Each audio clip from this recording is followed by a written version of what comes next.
现在哪吒的票房预期已经上调到160亿了，就意味着马上要冲全球影史前5名。你说再使劲冲个冠军，是不是也不是没可能的吧？所以问题就来了，如果只是大陆的电影票房能够秒杀全球，那请问大家这个全球还重要吗？那去年直播的时候呢，我就说了一个信息啊，我说目前很多外贸行业的从业者，他们突然意识到一件事儿，就是突然发现老外都没钱了。原来前面多少年呢，总是说我们国家要把质量最好的东西出口到国外啊，因为老外的购买力强啊，他们有钱啊，能卖上价呀。结果呢，最近2年越来越多的外贸人开始说老外开始买不起好东西了，他们点名要便宜的，哪怕质量缩点水也行。这就导致说很多实体行业的人呢，开始只能把质量最好的东西留给国内买，次一点的他们才能奔着出口去。那这个迹象目前其实只有外贸人才意识到，很多不是做外贸的人呢，他们还会抱着旧有印象，觉得老外的购买力才是最强的。如果你知道了这个线索，我们再拿来跟一些事情做一下对照啊，你会发现很多事情一点都不吃惊了，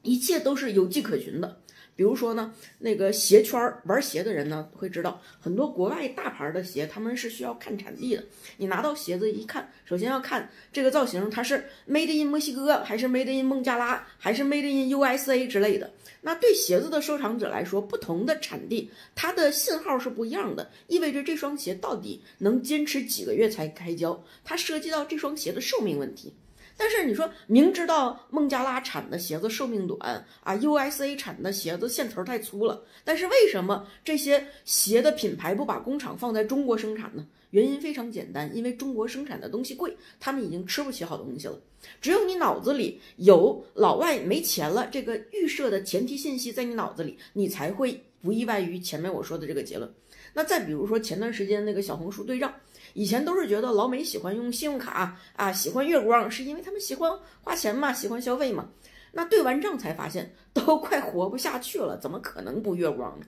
但凡他们有那些润人的能力，能够先借上几十万再跑路的话，你看他们跑不跑啊？是跑不了了，没招才月光的。再比如说去年那个黑神话悟空那个游戏火了嘛，很多人说风凉话，说都是中国人买才销量这么高，老外都不买的。但是问题来了，如果只靠中国人的市场就能够让一个游戏变成全球前3，那是不是说明全球其他地方是不是有点弱呀？难道是因为他们不喜欢玩游戏吗？恐怕还是我前面说的那个结论，老外是真的没钱了。那前面我举了4个例子啊，从哪吒到鞋子到游戏等等，你都当爽文听着。那下面我要说国内的产业了。大家都知道啊，整个2024年国内的服装行业快崩了。那一些网店的服装退货率呢是超过95%的，行业普遍的退货率超过75%。通过我前面的分析，请大家回答我啊，你觉得原因是什么？如果你还在说啊，原因是因为这个2024年经济不好，大家都没钱了，所以占便宜啊，衣服买回来穿5天就退，那我前面讲的这些都白讲了，典型的乞丐又生根了，是不是啊？服装产业的高退货率呢，其实源于过去20年遗留下来的这些服装从业者还在拿他们的旧经验、旧印象，以为还像前面多少年那样啊，以为看着照片呢，我对照着抄，大差不差不就得了吗？以为抄个形状就能生产出衣服来了。当年国内人要求低，你2片布前后一缝就能穿，没人要求什么面料材质啊，是不是立体剪裁，版型是不是贴合什么。但是现在不一样了，越来越多的人会开始高要求了，达不到要求的宁愿不买了，退货也不会将就的。毕竟现在谁家还缺衣服呀？不是好东西就不要端上来，不要拿来恶心谁呢？